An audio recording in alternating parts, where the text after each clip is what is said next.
안녕하십니까. 신박사 인사드리겠습니다. 이번 시간은요, 저번 주에 이어서 주식계좌 포트폴리오 상담을 진행을 하도록 하겠습니다. 많은 분들이 보내주셨는데 제가 많이 못 해드렸죠. 뭐 또 주중에는 뭐 종목 분석하고 이제 뭐 또 이제 시황 분석하고 뭐 마감먹기 뭐 이런 것들을 해야 되기 때문에 사실 영상을 좀 만들지 못했고요. 계속 분석은 하고 있었어요. 틈날 때마다. 그래서 그런 것들을 하나하나씩 또 계속적으로 올려드릴게요. 그래서 주식계좌 포트폴리오 상담 주의사항은요. 본 상담의 내용은 어떠한 대가도 받지 않고 하는 것이기 때문에 뭐 저의 어떤 개인적인 견해고요. 또 본인이 최종적으로 고려해서 취사 선택을 하셔야 합니다. 그리고 해당 영상은 참고로만 활용하시기를 바라고요. 도움이 되시기를 간절히 바라겠습니다. 그래서 계좌 운영 방식 이제 추천 이런 내용들을 한번 좀 읽어보시고요. 예. 포트폴리오 상담 유의사항도 이렇게 좀 보시고 상담 시청받으면서 제가 또 느낀 부분도 한번 보시기 바랍니다. 저번에도 말씀드린 건데 또 이제 새롭게 또 보시는 분들이 많기 때문에 이런 것들 다시 한번 이렇게 좀 보여드리도록 하고요. 상담 이어나가도록 하겠습니다. 네, 그 다음 구독자님 사연을 한번 보도록 하겠습니다. 먼저 이제 계좌 현황을 보겠는데요. 계좌 이제 종목이 일단은 좀 많은 것 같죠. 예, 많은 수준으로 좀 가지고 계신 것 같고요. 뭐 셀트론 제약, 헬스케어 이런 종목군은 좀 비중이 높은 편이고요. 제넥신, 시젠도 좀 비중이 있는 편이고 LG화학, 삼성전기, 카카오는 비중이 작은데 이제 수익은 좀 높으시죠. 뭐 삼성 SL. 그래서 덩치가 크고 그래도 이제 성장주 섹터 괜찮은 종목들을 비중 좀 크게 갖고 계시고 LG전자도 잘 갖고 계시네요. 그리고 비중이 작은 것들은 조금 한 절반 정도는 괜찮은데 제가 또 분석해드린 종목들도 있고 또 혹은 이제 이건 좀 아닌데 너무 테마주인데 그리고 지금은 들고 있으면 안 되겠는데 이런 종목도 좀 섞여 있어요. 보니까 뭐 KPM 테크 뭐 이런 것도 있고 그래서 한번 사연 보면서 한번 자세히 보도록 할게요. 안녕하세요. 저는 뭐 필명을 이렇게 쓰는 이제입니다. 댓글이나 블로그에 글을 올린 적이 거의 없어 아마 기억은 못하실 듯 싶습니다.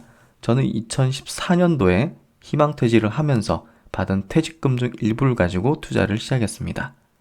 처음엔 주식의 주자도 모르고 뭘 하면 좋을까 고민하다 공모주 투자를 알게 되었고 공모주를 하면서 조금씩 주식 투자를 했습니다. 근데 뭣도 모르는 사람이 무조건 시총 상위주만 가지고 손해는 안 보겠지 하는 마음으로 했으니 손해만 보고 있었죠. 언젠가는 오르겠지 하면서. 네. 뭐 대형주들 위주로 이제 주로 많이 매수하시고 이제 그냥 손해 안 날 거라 생각하고 이렇게 그냥 홀딩하는 그런 스타일이셨나 봐요. 또 새로운 직장에 다시 다니면서 가끔 가지고 있는 주식 잘 있나 확인만 하는 차원이었고요. 작년엔 거의 마이너스 2천까지 갔었어요. 올해 아이들 문제도 있고 해서 다시 7월부터 전업주부가 되었고 지인 소개로 신박사님을 알게 되면서 아침 저녁으로 올려주시는 유튜브 보면서 공부하고 있습니다. 근데 이제 문제는 유튜브를 보다 보니 말씀하시는 종목들을 다 사고 싶은 거예요. 박사님뿐 아니라 다른 곳에서 얻은 정보도 가지고 연습 삼아 사보자 하면서 조물하기 주식수가 너무 많아졌어요. 본전만 차좀 정리해야지 하면서 아직 못하고 있습니다. 근데 주식의 연습은 없다고 생각하거든요. 네, 그래서 연습 삼아 산다는 그런 관점은 좀 피하는 게 좋을 것 같아요. 완벽하게 이 종목을 분석해서 어느 정도 비중을 가져가겠다 이런 계획. 저는 그렇게 주식을 하는 게 올바른 방향이라고 생각해요. 그래서 그런 점들 한번 생각해 보시고요. 그리고 이제 박셀바이오는 제가 공모주를 청약하는데 그 전에 박사님이 올리신 동영상을 보고 좀 무리해서 들어갔더니 공모가 3만원을 회복을 못하고 있네요. 박사님을 원망하는 게 아니고요. 절대 오해하시면 안 돼요. 현재 상황을 말씀드리는 겁니다. 그래야 정확하게 봐주실 것 같아서요. 현재는 현금은 약 200 정도고요. 나머지는 주식에 다 들어가 있습니다. 전체 금액은 약 1억 2천 정도입니다. 제가 이렇게 투자를 하려는 건 아무래도 두 사람이 벌다 혼자 버니 부족한 수입 부분을 채워보고 싶고 노후 준비도 하고 싶어서입니다. 목표는 연 20에서 25%이고요. 물론 이게 쉽지 않다는 건 익히 몸으로 체험했지만 그 정도를 목표로 나아가고 싶습니다. 그래도 연 목표 수익률 좋으신 것 같고요. 저렇게만 그냥 앞으로 10년 해나가면 정말 크게 불어나죠? 예. 아침에 어떤 분이 1천만 원 이상을 투자해서 종목 추천 상담을 받으셨다고 올리셨다고 했는데 저도 공감이 가더라고요. 그분만큼은 아니지만 저도 혹해서 연에 160만 원 주고 종목 추천 해주는데 가입을 했는데 처음엔 수익이 안 나오면 계약금 환불해준다고 하더만 그것도 아니고 그냥 날렸어요. 약간 사기당하신 것 같네요, 이게. 너무 그 유사 자문해가지고 사기하는 데가 굉장히 많거든요. 정말 조심하셔야 돼요. 이렇게 일일이 보시고 상담해 주시기 쉽지 않을 텐데 하면서 이렇게 좀 말씀 주셨는데요. 일단은 뭐 이 사연 들으면서 제가 조언 드리고 싶은 거는 이렇습니다. 종목수가 일단 많아요. 압축을 통해서 관리해 나갈 수 있도록 해야 됩니다. 저는요, 최소 계좌에서 종목당 10%는 돼야 된다고 생각해요. 최소. 예. 그러니까 이거는 거의 펀드죠, 거의. 예. 이거는 펀드잖아요, 완전히. 그러니까 개인 투자자가 이렇게 할 필요 없다고 생각해요. 아무리 막 개인 투자자가 막 10억, 20억, 30억 갖고 있다 하더라도 펀드식으로 뭐 수십 종목씩 펀드가 뭐 50종목, 80종목 이렇게 들고 있거든요.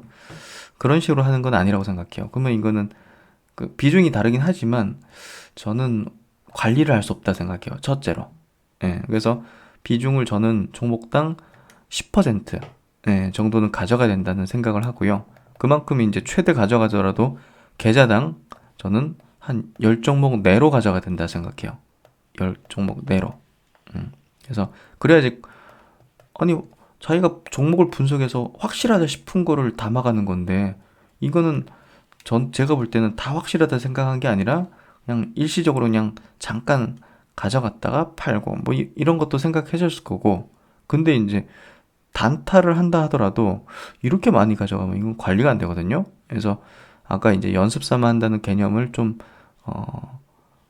하지 않으시는 게 좋지 않을까 저는 그렇게 좀 조언을 드리고 싶고요. 노후 준비와 연 20에서 25% 수익률 목표라면 중대형 성장주 장기 투자 그리고 성장주 쪽에서의 우선주 편입하는 게 좋을 것 같아요. 네, 그래서 제가 볼 때는 이 종목을 좀 한번 제가 압축 한번 해드릴까요? 제가 이 노란색 칠한 게 매도를 지금 당장은 아니다 하더라도 매도를 해야 된다고 생각해요. 첨보 같은 경우는 이제 2차전지 소재 업체인데 굉장히 과도하게 올랐어요. 밸류 기대치를 너무 오버슈팅하는 개념으로 올랐거든요. 네, 한번 종목 볼게요. 첨보가 지금 보시면 뭐 거의 뭐 지금 보시면 코로나 때 저점 찍을 때가 36,500원인데 21만 2천원이거든요. 예, 단순히 가격이 많이 올랐다 해가지고 부담이 크다 이런 얘기를 드리기보다는요. 사실 뭐 컨센서스라는 게 있잖아요. 실적의 컨센. 예, 그런 부분에서 볼 때 올해 예상치가 영업이익이 300억 그리고 당기순이익이 한 260억인데 지금 퍼가 한 60이거든요. 2차전지 아무리 소재들 하더라도 지금 밸류는 뭐 여타 기업 대비해서 너무나 과도하게 높다고 보여져요. 그래서 제가 볼 때는 최근에 이제 수급들이 좀 기관 수급이 연이어서 지금 매도가 나오는 부분들이 조금 밸류 부담을 느끼는 것 같고요. 그런 부분에서 저는 조금 회복하게 되면 일단은 나오시는 게 맞다고 생각해요. 그런 부분 좀 말씀드리고 KPM 테크는 이제 단기적으로 그냥 테마성으로 붙었잖아요. 그냥 코로나 치료제 개발하는 회사 지분 갖고 있거나 이런 것 때문에 그래서 이런 건 적당히 정리하셔야 되고 믿고도 수소 테마로 이제 오른 거거든요. 이제 분명히 내재적 가치도 있어요. 내재적 가치도 있고 믿고 바이로메드라는 어떤 상장건도 있긴 하지만 사실 뭐 그런 것들에 대한 기대감을 주가에 이미 확 다 반영시켜 버렸기 때문에 니콜라로 확 붙으면서 이게 신재생에너지 해서 그린 뉴딜 막 분위기 붐업 될 때 있죠. 그때 한 두세 달 상간에 테마는 반짝하는 거거든요. 예. 이 차트 한번 볼게요. 그래서 미코 차트가 이렇거든요, 지금. 그래서 제가 볼 때는 이거 뭐 거의 고점 찍었다고 봐요. 예, 여기서 30일선, 60일선 붕괴되고. 그래서 이 종목은 실적 베이스로 가는 게 아니라 일단 테마로 움직였죠. 아니, 실적이 나쁜 건 아니에요.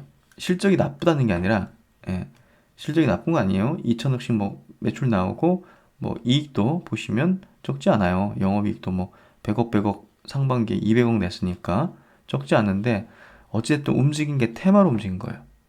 예, 그리고 실적은 이미 벌어진 실적이지, 미래에 대한 어떤 그 예측을 하는 차원의 그런 부분은 아니거든요. 예, 그런 부분에서, 왜냐면 이제 반도체 쪽에서 대부분 매출 나오는 거기 때문에. 그래서 저는 테마단의 종목이라는 점에서 매도 의견을 좀 드리고 싶고요. 그러니까 이제 그런 걸 좀 고려해 보시라는 거예요. 예, 제가 뭐 당장 매도해라 이렇게 얘기 드릴 수 있는 건 아니고, 이 계좌 전체에 대한 어떤 그걸 좀 상담해 드리는 차원이니까. 그리고 신뢰된 같은 거는 사실 이 마이너스 82%될 때까지 들고 있었다는 것 자체가 이제 잘못된 거죠. 예, 진작에 이제 잘랐어야 되죠. 그래서 이 부분은 꼭 반면교사로 삼으셔야 되고 보완하셔야 돼요. 그리고 삼성물산 같은 경우도 27% 마이너스인데요. 사실 삼성물산은 뭐 삼성바이오를 끼고 있긴 하지만 어쨌든 지주사로서의 어떤 할인율, 그리고 건설 업종으로 대체적으로 그 포지션을 갖고 있기 때문에 사실 홀딩하고 장기로 가져갈 성격은 아니죠. 예. 뭐 배당은 좀 주겠죠. 그래서 뭐 그런 정도로 여긴다면 홀딩할 수도 있겠지만 사실 저는 추천드리고 싶진 않아요. 그리고 이제 웰크롬 같은 경우도 뭐 마스크 관련 테마니까 이런 것들은 정리하고, 알서포트도 이제 원격 관련 이제 기업이잖아요. 근데 너무 과도해요. 예, 저는 알서포트는 정리해야 된다고 봐요. 예, 이거 너무 과도하게 올랐어요. 이 실적 베이스로 따라올 수도 없는 거거든요. 예, 실적이 따라올 수 없어요. 올해 130배요, 퍼가. 이거는 고점 무조건 찍었다고 봐요. 예, 그래서 이거는 여기서 기술적 반등 나오면 무조건 정리해야 된다고 봐요. 요건 제가 확실하게 말씀을 드릴 수 있을 것 같고요. 그리고 이제 유비케어도 원격 관련된 회사이기 때문에 테마단이에요. 예. 뭐 불량한 회사는 아닌데 테마로 움직인 거기 때문에 테마 꺼지면 그대로 꼬라박는 거거든요. 그래서 이것도 보수적으로 좀 매도 관점으로 접근하셔야 될 것 같고, 뭐 유바이오로직스는 제가 그때도 유중 발표하고 나서 말씀드렸거든요. 예. 요거는 유중 발표하면서 일단 주주 희석 요인이 발생했고 전고점 돌파하기 쉽지 않다. 예, 보수적으로 보셔야 된다. 그래서 분할로 정리하는 게 좋다는 의견을 드렸고, 그렇게 좀 하시면 제가 볼 땐 나을 것 같아요. 그리고 이제 바이오 스마트는 바이오 쪽에서 약간 좀 소외된 기업이거든요. 예. 그리고 이제 매력적이지 않아요. 파이브라인 자체가. 그래서 여기서 이게 튀었을 때 정리가 됐어야 되는데, 뭐 뒤늦게 이제 매수하셨다면 제가 볼 때는 잘못된 타이밍에 들어갔다고 보여지거든요. 전혀 다시 들어갈 타이밍이 없어요. 요거 윗꼬리 그리면서 다시 꺾일 때는 설거지고. 그래서 야, 이거 기술적 반등 나오면 무조건 정리해야 되는 종목이에요. 예, 그렇게 좀 보시면 될 것 같고요. 수젠텍 같은 경우도 그 진단키트 관련해서는 시젠만 보면 돼요. 예.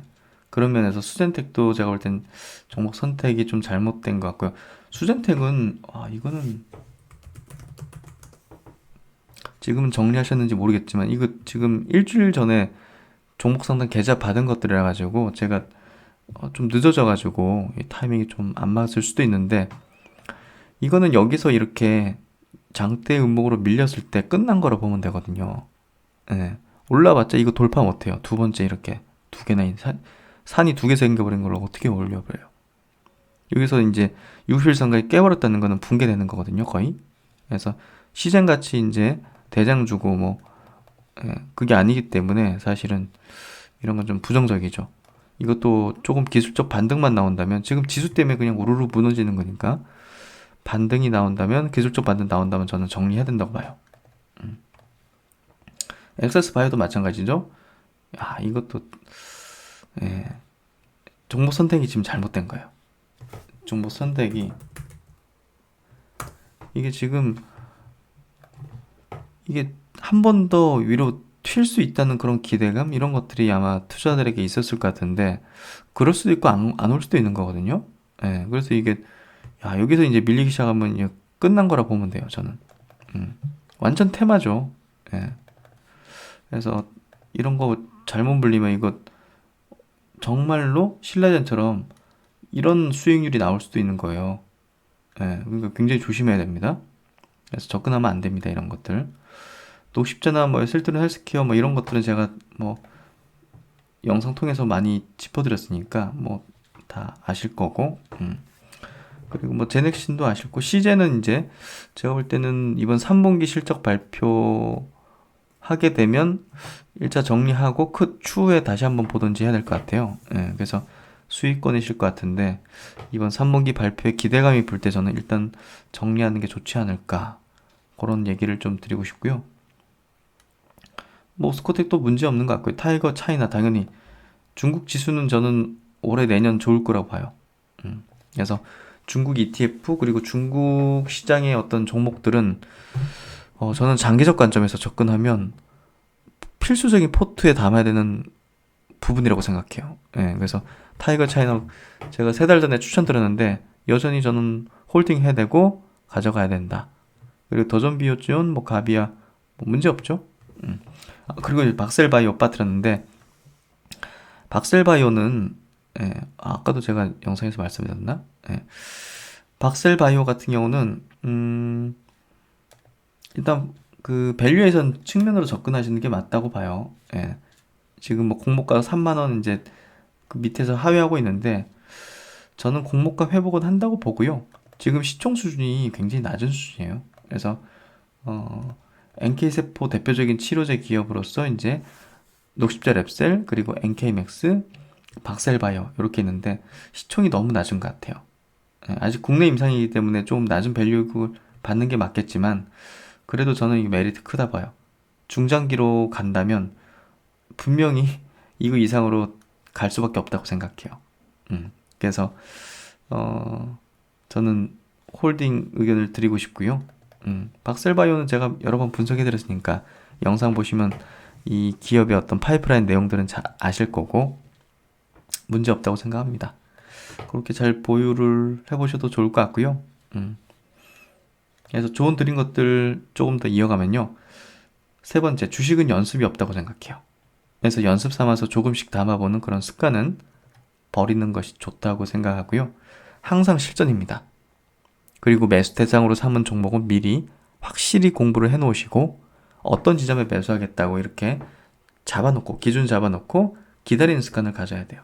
그래야지 저는 실력이 쌓이고 심적인 안정감을 가질 수 있고 또 보다 더 낮은 가격, 보다 더 이성적인 가격에 잡을 수 있다고 생각해요.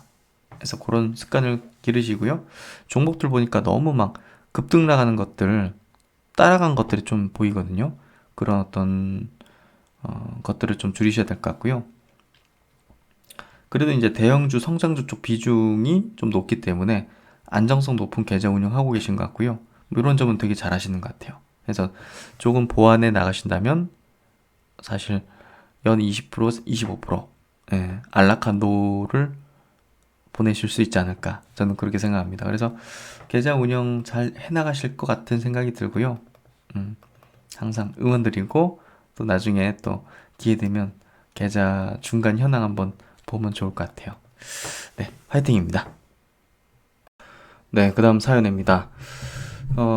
이 구독자님은 이제 계좌 상태가 현재 제가 이제 분석해드린 종목들이 좀 꽤 있으신 것 같고요. 셀트론 헬스케어, 유틸렉스, 아이큐어, 박셀바이오, 제넥신 이 정도 되는 것 같고요.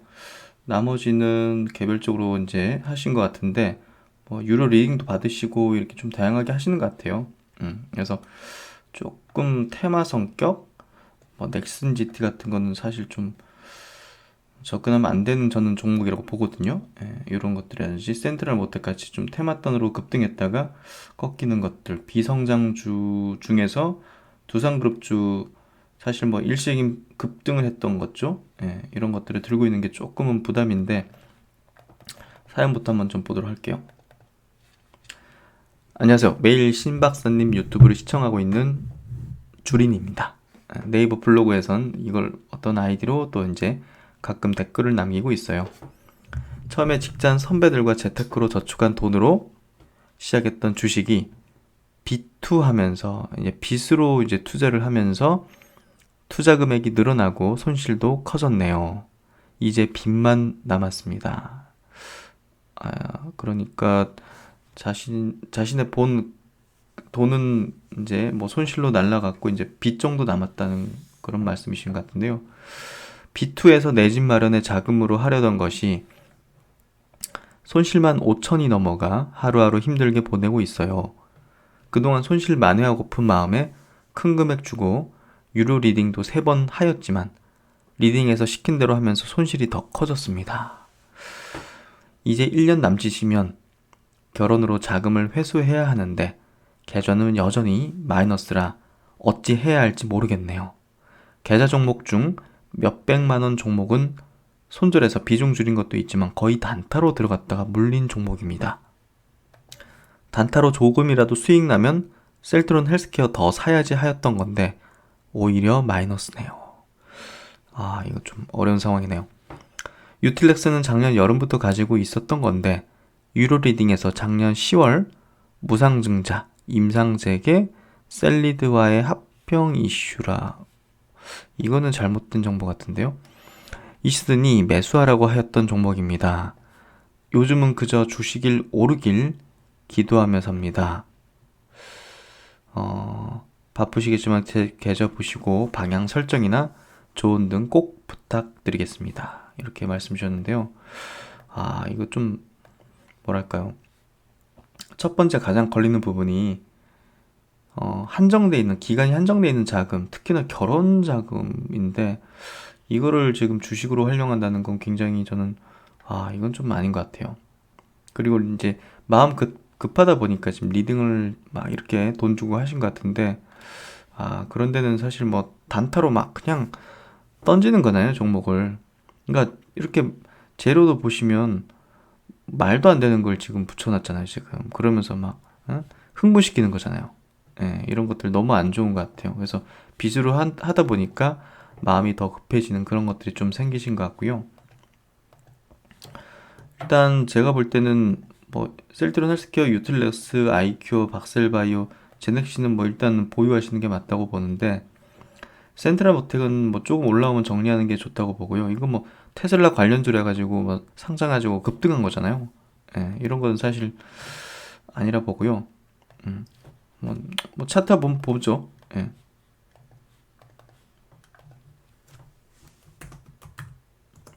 센트럴 모텍 같은 경우도 보시면 상장 때 테슬라 관련주라 해서 급등하고 나서 그 뒤로 여기서 다시 못 올라갔죠. 여기서 제대로 올라가려면 각도를 세워야 되는데 못 올라갔죠. 옆으로 누우면서 매물 받아내면서 쭉 밀리는, 그래서 실적 베이스로 올라온 건 아니기 때문에 이거는 뭐 반등만 나오면 무조건 정리를 해야 된다고 저는 생각을 하고요. 그리고 두산 계열사들을 들고 있단 말이에요. 두산중공업. 두산중공업 이런 것들은 사실 최근에 그냥 급등하면서 많은 개인 투자들이 이제 달려든 것 같은데요. 사실 이거는 성장할 수는 없잖아요. 단순히 그냥 최근에 뭐 재무구조 개선부터 해가지고 뭐 정부에서 자금 지원해준다 뭐 이런 어떤 이슈에 의해서 오른 거잖아요. 그러면 이슈에 의해서 올랐을 때는 거래량 터졌을 때 장대 양봉이 이렇게 빵빵 생기면서 대량 거래 터졌을 때 정리를 해야 되거든요. 그래서 제가 볼 때는 약간 좀 매도하는 타이밍이 조금 어긋나셨던 것 같고요. 이런 사례가 있을 때는 반드시 이슈에서 그냥 오르는 거잖아요. 그냥 테마주처럼. 이런 것들은 거래 터졌을 때 이렇게 개인 투자 막 뛰어들고 호재 터졌을 때 그때 이제 정리를 하셔야 되고요. 그리고 두산 인프라코 예, 두산그룹이 이제 막 이런 매각을 하잖아요. 계열사들을. 그러니까 그런 것 때문에 이제 툭툭 이렇게 밀어 올리면서 거래량 터지는 지점에서는 조금 보수적으로 이제 접근을 하셔야 돼요. 그런 관점 말씀을 드리고요. 그리고 이제 넥슨 GT에 대해서 제가 아까 이게 이제 뭐 서든어택이라는 게임을 가지고서 이제 운영되는 기업이잖아요. 근데 후속작도 없고 그냥 넥슨이 뭐 이슈 나오면 넥슨이라는 모 회사가 뭐 이슈 나오면 거기에 편승해서 그냥 급등했다가 다시 이제 꺼지고 뭐 이런 식의 흐름이거든요. 이제 재무 구조는 굉장히 안 좋아요. 적자 나오고. 그래서 저는 넥슨 GT는 접근하면 안 되는 종목이라 보는데 차트를 한번 볼게요. 차트도 이제 굉장히 좀 요때 보시면 넥슨이 뭐 바람의 나라 뭐 이런 것들을 출시할 때 모멘텀 받으면서 그냥 급등한 거든요. 실질적으로 이 기업에 대한 혜택은 없지만 예, 그냥 그런 재료 때문에 그냥 올린 거예요. 그러니까 이런 것들은 어, 이런 류는 사실 저는 정말 프로 트레이더들이 하루 이틀 단타, 당일 단타나 하루 이틀 보유하는 그런 관점에 투자를 하는 매매를 하는 종목이거든요. 그래서 이런 거는 막 장기 투자 가고 중장기로 가고 홀딩하는 관점은 쥐약입니다. 이런 거는 뭐 어떻게 될지 몰라요. 이 보세요. 재무제표도 매출액이 지금 2016년도 600억에 2017년도 490억 줄어들죠. 적자 전환하죠. 2018년도 매출액이 더 줄었죠. 325. 적자는 더 커졌죠. 영업이익이 252억 영업이익 적자. 2019년도에는 매출액이 더 줄었죠. 300억. 영업이익 적자는 더 세졌죠. 영업 적자는 마이너스 287억. 올해도 이거 보십시오. 매출액이 상반기에 150억 정도 나왔잖아요. 영업이익은 만 30억 가까이 정도? 그러니까 이게 이거 좀 아니죠. 예. 이거는 그냥 재료주예요, 재료주. 예. 하루 이틀 보유하거나 그래가지고 바로 나와야 되는데 이거를 지금 홀딩하고 있으면 안 되는 거거든요. 그래서 대대적으로 좀 필요해요. 손질이 좀. 그래서 제가 이제 분석해드린 종목들은 저는 홀딩해도 된다고 보는데 나머지 종목들은 저는 반등 나올 때마다 무조건 정리가 돼야 된다고 생각해요. 그래서 그렇게 좀 의견을 드리고 싶고요. 일단 제가 드리고 싶은 조언을 정리해보면 1년 안에 결혼이 계획되어 있는데 그 안에 자금을 주식으로 이제 마련하겠다는 생각은 굉장히 좀 위험한 투자로 연결될 수 있거든요. 그래서 이 부분을 꼭 주의를 하셔야 될 것 같고요. 주식 투자를 기간을 한정해 놓고 하는 거는 원치 않을 때 매도를 해야 되는 반대 매매와 같은 거라고 보거든요. 그래서 이걸 굉장히 좀 주의를 하셔야 돼요. 그리고 이제 모든 계좌의 종목을 셀트리온 그룹주와 2차 전지 관련주로 저는 재편하기를 좀 추천드리고요. 이렇게 해서 장기 보유를 해나가면서 급여의 일부를 계속 추가 매수 형태 해나가는 걸 좀 추천드려요. 그래서 이런 거는 이제 결혼하실 분과도 저는 상의를 해야 되는 부분이라고 생각을 하고요. 보유주 중에서 뭐 센트럴모텍, 두산중공업, 두산인프라코, 넥슨GT, 알서포트, 파미셀 요거는 이제 좀 비추천드리겠습니다. 그래서 이런 점들 좀 참고하셔가지고 결혼 전까지 잘 좀 계좌 상태가 회복됐으면 좋겠어요. 화이팅 하시고요. 항상 응원 드리겠습니다. 그 다음 사연입니다. 이분은 일단은 종목은 좀 압축이 돼 있으세요. 바이넥스, 셀트리온, 제넥신, 대정화금, 헬스케어, 아미코젠 이렇게 좀 압축이 돼 있으신데 조금 부담인 거는 이제 예탁 자산이 1억 2천인데 지금 1억 정도는 1억 1천만 원 정도가 지금 신용이죠. 그러니까 자신의 원금만큼을 거의 지금 신용 대출을 추가해서 지금 투자를 하고 있거든요. 그러니까 최근 같은 조정 장세가 왔을 때 좀 흔들릴 거예요. 심적으로도. 그러니까 이거 주의를 하셔야 돼요. 신용이나 레버리지 쓰려면 막 이제 올라가는 과정에서 그러면 안 돼요. 그러니까 주식을 시작하신 지 얼마 안 된 분들이 최근에 많이 이런 선택을 하신 것 같은데 이분도 제가 한번 사연 보면서 얘기를 드릴게요. 안녕하세요, 신 박사님. 나홀로 신출내기 주식 투자자에게 이런 기회를 마련해 주셔서 감사드립니다. 저는 66세 남성으로 이미 은퇴를 하고 러시아 하바롭스크에서 작은 규모의 사업을 하다가 올해 초에 잠시 귀국하였다. 코비드19로 발이 묶여있는 상태입니다. 주식 투자는 국내나 해외를 왔다 갔다 하면서 노마드 스타일의 생활을 하여도 가능하여 매력을 느끼고 있습니다. 주식 투자는 올해 코비드19 발생 이후에 시작하였으나 7월부터 본격적으로 하고 있는 초보자입니다. 참고로 저는 국내 및 해외 제약 회사에서 근무한 경험이 있는지라 바이오에 몰빵을 하고 있습니다. 많이 알고 계실 거라고 생각되는데요. 그렇다고 이제 바이오에 이제 모든 자금을 몰빵하는 건 좀 부담 있는 거고요. 주식 투자를 하다 보니 무의식 중에 탐욕이 생겨 지금은 신용까지 끌어쓰고 있는 실정입니다. 이런 상황에서 신 박사님의 허심탄회한 조언을 듣고 새로운 포트폴리오를 갖고 싶습니다. 신 박사님의 유튜브를 들으면서 힘을 얻고 있었으나 이러한 상담 자리까지 마련해 주셔서 더욱 감사드립니다. 이렇게 올려주셨고요. 계좌를 한번 보죠. 예. 일단은 바이넥스 중장기는 아닙니다. 예, 단기예요. 예, 단기이기 때문에 제가 볼 때는 요거는 조금 올라오게 되면 한번 정리를 하는 걸 좀 추천드리고요. 전체적으로 저는 지금 연세 정도에 뭐 계속 뭐 컴퓨터를 들어볼 수 있는 그런 상황도 아니시고 사업도 개인적으로 하시기 때문에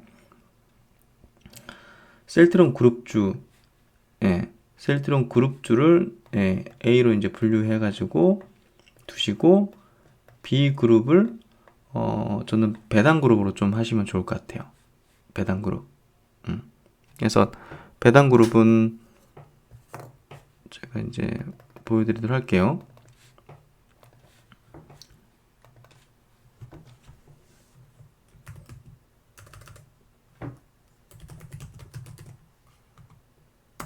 삼성 SDI 우선주. 삼성 SDI 우선주 23만 5천원짜리죠. 이격이 이렇게 좁혀져 있는 구간들, 이런 구간 내려오는 구간들, 이런 데서 이제 잡으면 된다고 생각해요. 그래서 이런 구간을 좀 추천드리고 싶고요. 그리고 이제 LG화학 우선주, 이런 것도, 이런 구간, 이게 배당이 이제 어떻게 보면 10,000원 이상으로 한다고 이제 결정됐기 때문에 이거 쉽게 떨어지지는 않거든요. 그러니까 저는 이런 부분 그냥 잡아도 된다고 생각해요. 이런 종목들, 삼성전자, 우선주, 이런 종목들 이렇게 이격이 좁혀져 있는 지점이 있죠. 이렇게 이제 이평선, 주요 이평선 깰 때 빠지면 사람들이 못 사거든요. 이렇게 막 급등할 때 막 올라갈 때 따라잡아요. 올라갈 때 막 레버리지 쓰거나 그러지 마시라고요. 이런 자리에서 사세요. 이런 자리. 아셨죠? 이런 자리. 이렇게 이평선에 붙여있는 지점, 61선 깨는 지점, 이런 데서 61선을 깨버리면 더 떨어질 것 같은 기분이 들어가지고 사람들이 못 사거든요. 근데 확실하게 그 종목을 분석했고 확신이 있다면 떨어질 때마다 더 사면 되는 거잖아요. 떨어질 때 사면 되는 거잖아요. 레버리지를 쓰더라도, 신용대출을 쓰더라도 떨어질 때 쓰면 되는 거거든요. 떨어질 때. 무슨 얘기인지 아시겠죠? 근데 이제 일반적인 대중 투자자들은 이렇게 급등할 때 레버리지를 쓴다니까요. 그래서 그런 점을 좀 주의를 하시고요. 그러니까 거래를 할 때 이제 이 초보자분들 이렇게 시작하신 지 얼마 안 됐다고 표현하셨잖아요. 스스로도. 이런 분들이 차트를 전혀 안 보고 거래하시는 경우도 있더라고요. 차트를 안 보면 안 됩니다. 차트를 안 보면 안 돼요. 차트를 보는 이유는 주식이 지금 어떤 위치에 있는지를 확인하는 거거든요. 그리고 이제 매매 타이밍을 잡을 때 기다릴 수 있는 기준점 위치를 잡아놓고 기다리는 거고, 그러면서 차트를 보고 있어야 되고 볼 줄 알아야 돼요. 그래서 이런 거는 제가 기초 강의를 한번 만들어야 되나 하는 생각도 좀 들고요. 그래서 그런 부분에서 방금 말씀드린 세 종목 삼성 SDI 우선주, LG화학 우선주, 삼성전자 우선주 이쪽을 저는 한 축으로 좀 편입을 하시기를 추천드리고요. 배당도 나오고 성장하는 그런 주식이고 대형주라서 뭐 엄청난 하락의 어떤 변동성 위험도 있는 것도 아니고 그런 게 제가 볼 때는 심적으로도 좋아요. 행복한 투자의 어떤 방향을 설정할 때도 필요한 종목들이라고 생각되고요. 그래서 지금 갖고 계신 종목 중에서 제넥신이라든지 대정학금 뭐 이런 것들은 제가 단기적인 관점으로 말씀드린 거잖아요. 제넥신도 이제 모멘텀, 백신 모멘텀에서 이제 고점 잡아서 정리해야 된다. 그렇기 때문에 바이넥스도 마찬가지고 이런 거는 팔게 되면 아까 말씀드린 그런 우선주로 교체를 하시기를 추천드리고요. 아미코젠은 사실 중장기로 추천드렸죠. 분석을 좀 드렸죠. 그래서 아미코젠은 좀 중장기 성격이다.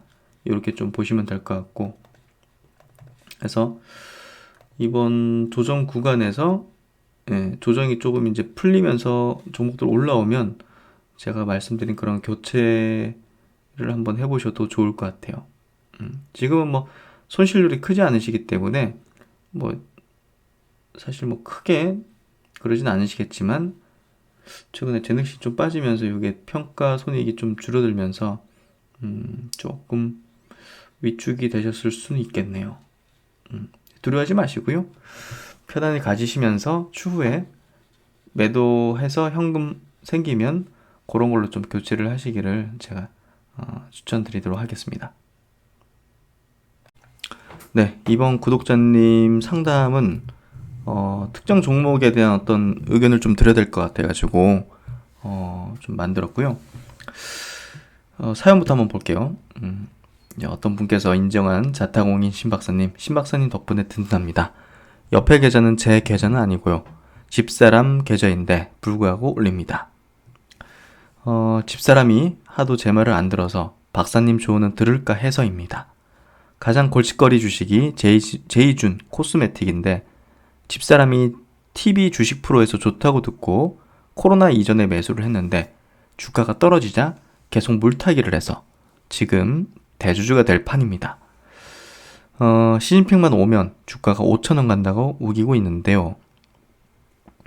이 종목은 완전히 바닥에서 기는 것 같습니다. 셀트로이나 제넥신 같은 주식은 제가 신박사님 유튜브를 통해서 알아 집사람한테 소개를 해서 이제야 매수를 했지만 걱정 없다 하시니 마이너스가 나도 별 걱정을 하지 않습니다. 그런데 제이준 코스메틱은 고1 되는 딸들 교육비를 가져다가 써 물린 종목이라 딸들이 대학생이 될 때까지 어떤 선택을 해야 할지 집사람에게 조언 부탁드려도 될까요? 굉장히 좀 중요한 목적성이 어떤 자금이잖아요. 그래서 약간 좀 상담을 해드려야 될 것 같아서 그럼 일단은 문제 종목이 이제 제이준 코스메틱이죠. 이게 마스크 관련 종목입니다. 근데 지금 현재 28.96% 손실 중에 있죠. 뭐 하이비전 시스템 같은 경우는 그 3D 이제 검사 장비 업체거든요. 카메라 쪽으로 아이폰 쪽이 이제 애플 쪽에 이제 공급하기 때문에 뭐 조만간 나오게 될 또 애플 이제 신제품에 대한 어떤 모멘텀도 있고 괜찮아요. 가지고 계셔도 될 것 같은데 제이준 코스메틱은 사실 좀 이거 좀 알아봐야 돼요. 차트를 한번 좀 먼저 보도록 할게요.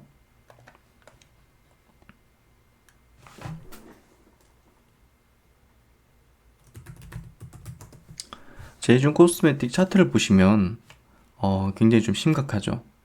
이 기업이 이제 마스크 종목이다 보니까 결국 이제 중국인들 특수를 과거에 좀 누렸고 또 중국 이제 쪽에 이제 진출한다는 어떤 기대감들이 불면서 주가가 상당히 좀 급등했었던 이력이 있죠. 그래서 2018년도, 2017년도에도 주가가 이제 좋았어요. 정배열 흐름에다가. 근데 그 뒤로 해가지고 지금 보시면 주가가 10분의 1 토막이죠. 문제가 있는 거예요. 분명한 문제가 있고 재무지표 상으로도 지금 현재 이제 최대 주주 물량들도 조금씩 계속 나오고 있고 무엇보다 보시면 작년 같은 경우 대규모 적자 시현을 했어요. 매출액도 급감했고 뭐 하여튼 뭐 코로나 상황은 올해니까 올해 작년보다 오히려 더 줄어드는 실적이 나올 가능성도 높고 이 실적 자체도 손익 자체도 굉장히 심각한 수준이 아마 올해도 이어질 걸로 보는데 작년에 굉장히 과도하게 이렇게 나왔어요. 저는 분명히 내부적으로 어떤 문제가 있을 가능성이 높다고 보여지고요. 최근에 보면 여러 뭐 부동산도 매각하는 어떤 그런 흐름인데 이런 것들이 어떻게 될지 몰라요. 도덕적인 안 좋은 상황이 되면 좋은 어떤 취지를 갖고 설립한 기업, 운영하던 기업도 사실 상황이 이제 그 사람을 만든다 이런 얘기들이 있잖아요. 상황이 기업을 만드는 경향도 있거든요. 그래서 무슨 문제가 발생할지에 대해서 굉장히 좀 저도 예측하기 좀 어렵고요. 사실 이런 기업은 바닥권에서 거래가 터질 때마다 이거는 매집보다는 물량을 턴다는 관점으로 보는 게 정확해요. 그래서 이 종목은 시진핑이 온다 해가지고 뭐 올라가면 운이 좋아서 좀 올라가고 털어야 되는 지점이지 절대 뭐 추가 매수하거나 그래서는 안 되는 지점이고요. 저는 여기서 거래량 늘어난 게 조금 안 좋게 보여요. 그래서 시총이 뭐 굉장히 작아졌고 1,000억 밑으로 떨어져 있긴 하지만 저는 저점 매수, 저가 매수보다는 리스크를 회피하는 게 중요하잖아요. 이거 이거 완전히 다 날아갈 수도 있는 거예요. 이런 종목들이 이러다가 상폐가 되는 거거든요. 뭐 내부적으로 뭐 이 종목이 그렇다는 아니고 이런 상황이 횡령이라든지 막 이런 것들을 막 만들어내거든요. 그래서 되도록이면 이 종목은 정리를 하시는 게 저는 맞다고 생각해요. 그래서 이 내용이 부디 조금 더 투자하는 데 도움이 되시길 바라면서 많은 사례를 봐왔지만 이런 종목이 좋은 결과를 가져다 주는 경우는 잘 없더라고요. 참고되시기를 바라겠습니다. 네, 그 다음 구독자님 사연이고요. 계좌 현황부터 먼저 보면요. 계좌 총 수익률이 이거 일주일 전이니까 지금은 여기 한 10% 정도는 마이너스 돼 있으실 것 같은데요. 우선 이제 종목들 한번 현황을 좀 볼게요. 이 왼쪽에 있는 현황은 현재 이제 보유하고 있는 종목들 현황이고 오른쪽에 있는 현황은 지난 3월달 폭락장에서 손절을 한 여기 이제 매매일이 3월 19일 이렇게 25일, 26일 찍혀 있죠. 거의 최저점에서 지금 손절을 한 모습을 저한테 또 보내주셨어요. 그러니까 스스로 이제 굉장히 부끄러운 거잖아요. 스스로에게. 근데 이제 저한테 보여주시면서 또 이제 개선할 그런 의지를 상담을 요청하신 거잖아요. 그러니까 왜 이런 거래를 하게 됐는가를 우리가 한번 짚어볼 필요가 있고 또 신청하신 분도 그런 걸 한번 되짚어보는 좀 그 아픈 기억이잖아요. 이걸 보게 되면 아픈 그런 기억이 떠오르고 이제 마이너스 50%인데 이게 잘라내고 하는 게 이게 보통 어려운 게 아닌 걸 누구나 알잖아요. 그렇기 때문에 한번 느끼시면 좋을 것 같아요. 여기서 왜 이렇게 이런 선택을 했는가 그런 점들. 그래서 전부 다 지금 마이너스를 하셨잖아요. 그렇죠. 그래서 어떤 사연을 가지고서 어떤 생각으로 투자를 하신 분인지 한번 사연을 먼저 보도록 하겠습니다. 안녕하세요. 늘 유튜브 잘 보고 있습니다. 소심해서 댓글은 잘 못 남기지만 늘 감사하게 생각하고 덕분에 셀토린이라는 회사를 알게 됐고 지금은 보유 종목 중 비중이 제일 커져 버렸네요. 결과가 어떻게 되든 모든 저의 책임인 걸 잘 알고 있습니다. 오늘 유튜브 말미에 상담 받아주신다고 하셔서 새벽잠 설치며 얼른 보내려고 합니다.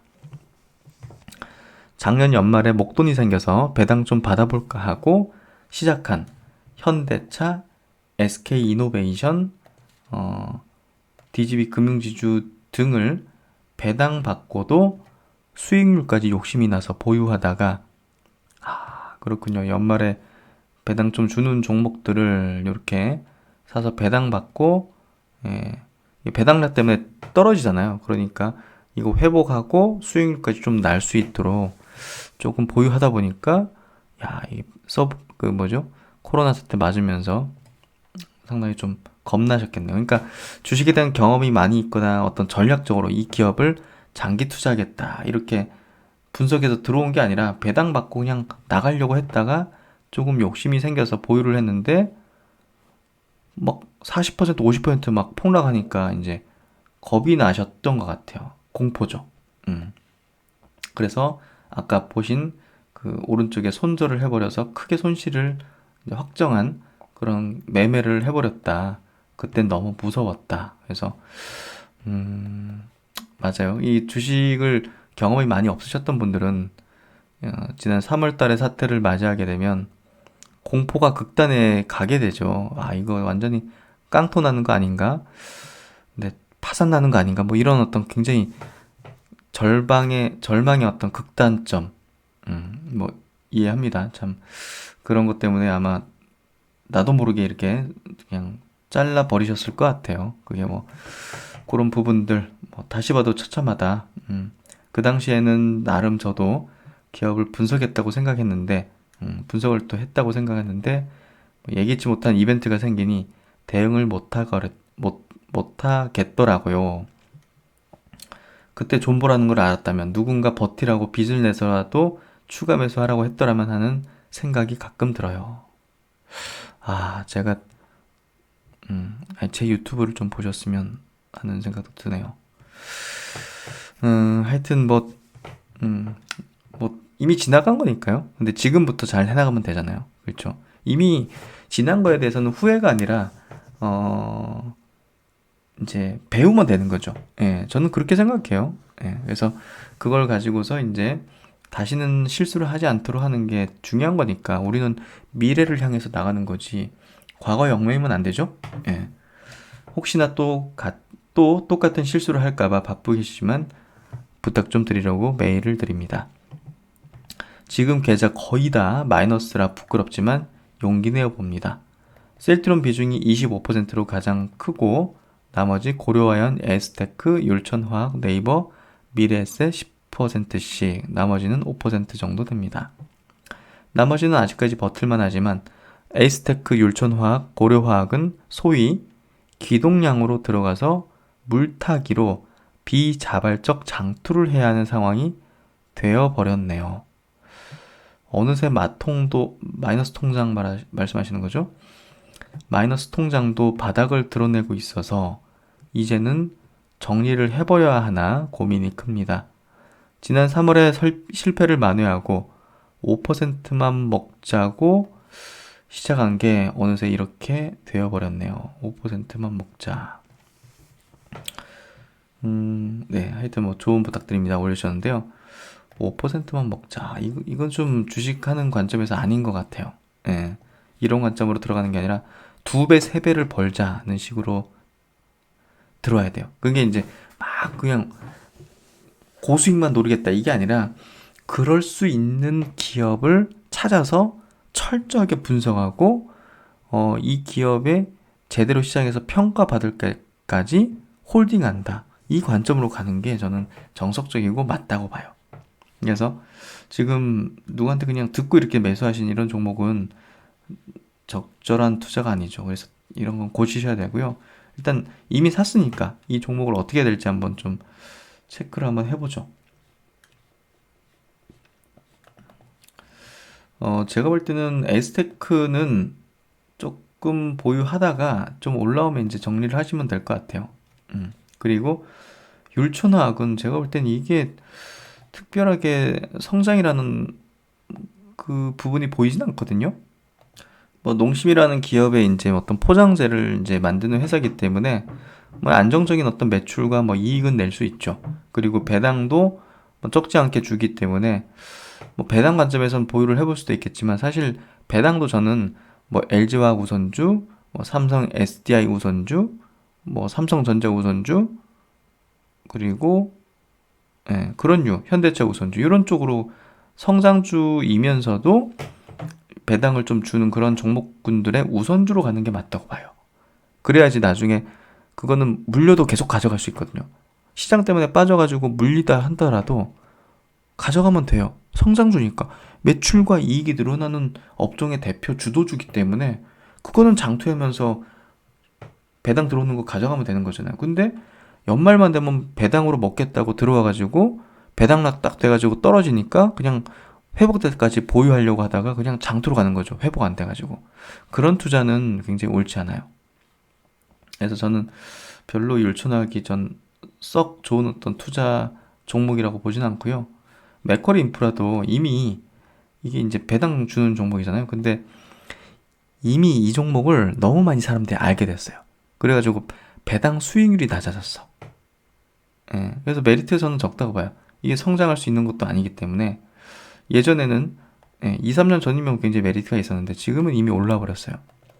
주가가 올라 버리면 수익률은 낮아지니까 배당 받는 것도 그러니까 매력이 떨어지죠. 그래서 저는 이제 배당 관련된 종목이 좀 있어서 좀 그런데 저는 아니라고 생각해요. 뭐 더블 게임즈는 괜찮을 수 있죠. 예. 뭐 그래도 성장을 어느 정도 하니까 게임주 캐시플로도 나쁘진 않고. 예. 그래서 그런 관점. 뭐 네이버 근데 종목들이 지금 매수 시점이 되게 이격이 벌어진 지점에서 다 들어가가지고요. 좀 기다리면서 들어가는 습관이 필요할 것 같아요. 예. 그리고 타이거 200 헬스케어 이거는 저는 별로 선호하진 않는데 바이오 종목은 묶어서 사는 것보다는요, 이런 식으로. 예, 전기차는 전 ETF 묶어서 사는 걸 좀 말씀드려요. 그렇게 해도 좋다고. 근데 헬스케어는 너무 이제 뒤집어쭉 다 들어가 있기 때문에 종목을 선택하는 게 좋을 것 같아요, 저는. 오히려.